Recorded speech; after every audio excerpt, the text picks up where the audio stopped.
So, what's up mga ka-vlog-vlog? This is Sir Ken ng The Backyard Farming. So, before tayo mag-start, please like, share, and subscribe sa ating munting YouTube channel.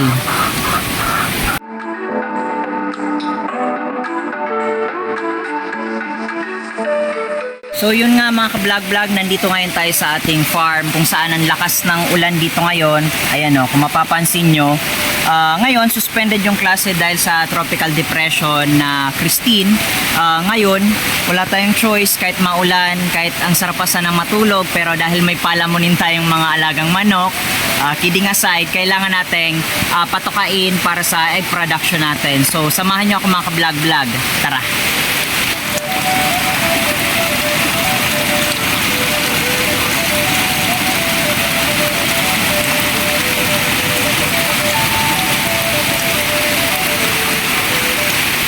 So, yun nga mga ka-vlog-vlog, isa sa mga downside or negative side ng agrikultura ay yung mga ganitong kalamidad na hindi natin maiwasan, lalo na sa egg farming business, na may stress yung ating mga alagang hayop or layers kapag malakas yung ulan at saka may mga bagyong katulad nito. So, hindi natin maiwasan, mas stress yan. Kaya, ang ginagawa natin dyan mga ka-vlog-vlog, binibigyan natin sila ng electrolytes para at least anti-stress. At the same time, binibigyan natin ng sapat na patuka at syempre, sapat na patubig. At syempre, dapat kapag ganitong mga panahon, make sure na hindi sila masyadong or hindi talaga dapat sila maulanan na galing sa tubig ulan. So, yun lang mga ka-vlog-vlog. So, ayun nga mga ka-vlog-vlog, magbibigay na tayo ng patuka sa ating mga alagang RTL kung saan kahit talagang maulan, may bagyo man yan o kahit anong kalamidad, kailangan natin patukain at bigyan ng feeds or mga patuka yung ating mga alagang RTL kasi dito nakadepende yung egg production natin. Kung mabibigyan natin ng sapat na patuka, syempre, mas maganda din yung egg production natin.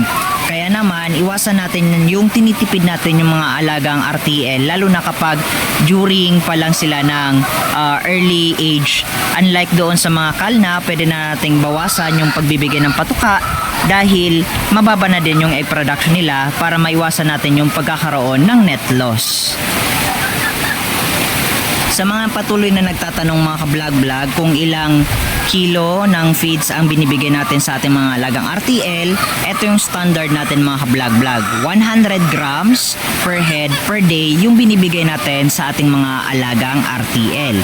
So, yun po yung binibigay natin.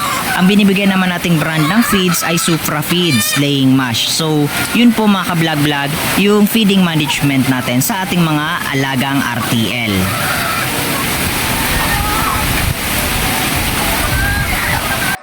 So ayan mga ka-vlog-vlog, tapos na tayong magbigay ng patuka sa ating mga alagang RTL.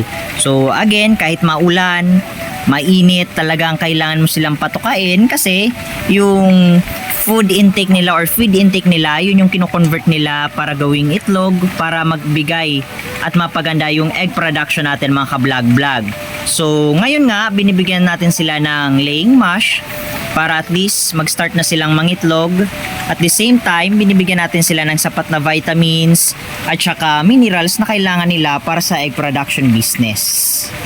So sa lahat ng supporters ng The Backyard Farming, sa lahat ng ka-vlog-vlog natin within Bicol area or kahit saang lugar ka man within Philippines, mag-ingat po tayo, keep safe and keep on praying, lalo na sa mga apektado ngayon ng Tropical Depression Christine. So again, maraming salamat sa lahat ng supporters ng The Backyard Farming. Mag-ingat po tayo mga ka-vlog-vlog.